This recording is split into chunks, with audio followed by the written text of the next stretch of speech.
போது ஃபர்தா அணிந்தாலும் பிறகு வலையிலேயே தலையிலிருந்து முக்காடு கழிச்சு விடுகிறது. தலை, முகம், கழுத்து, நெஞ்சு இப்பகுதிகள் திறந்த நிலையிலே செல்கிறார்கள். முறையான ஃபர்தாவிற்குரிய நிபந்தனைகள்: முகம் உட்பட முழு உடலையும் மறைக்க வேண்டும். தலை முதல் கால் வரை உள்ள அனைத்து பகுதிகளையும் முழுமையாக மறைக்க வேண்டும். இன்று பலர் தங்கள் முகம், கூந்தல், கழுத்து பகுதி, கணுக்கால் பகுதி ஆகியவற்றில் அணிந்துள்ள ஆடை மற்றும் அதன் நிறங்கள் வெளியே தெரியும்படி ஃபர்தா அணிகிறார்கள்.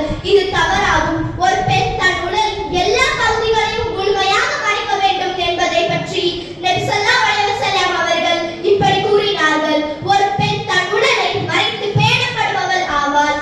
ஃபர்தா அலங்காரமின்றி இருக்க வேண்டும். அல்லாஹ் கூறுகிறான்: பெண்கள் தங்கள் ஆடை ஆபரணங்கள் போன்ற அலங்காரத்தை வெளியே காட்டாமல் மறைத்துக் கொள்ள வேண்டும்.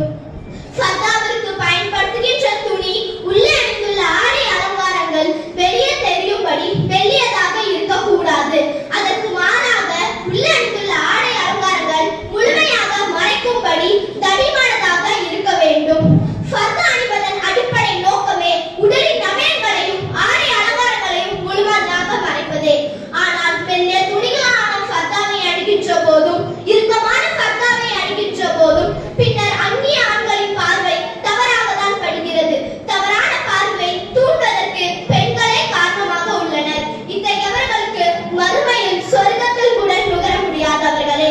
மேக்கப் எதற்காக?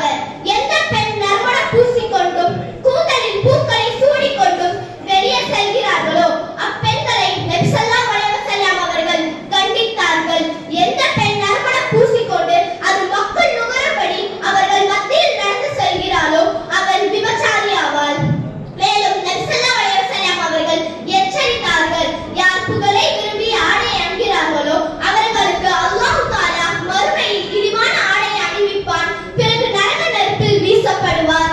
எனவே இன்ஷா அல்லாஹ் இனி வரும் காலத்திலாவது நாம் இப்படிப்பட்ட ஒழுக்கமில்லாத ஆடையை தவிர்த்து அல்லாஹ்வின் ரசூலின் படி அடக்கமான ஃபர்தாவை அணிந்து உண்மை இஸ்லாமிய பெண்களாக வாழ்ந்து நாம் அனைவரும் சொர்க்கம் செல்ல நாம் அனைவருக்கும் எல்லாம் அல்லாஹ் தௌஃபீக் செய்வானாக.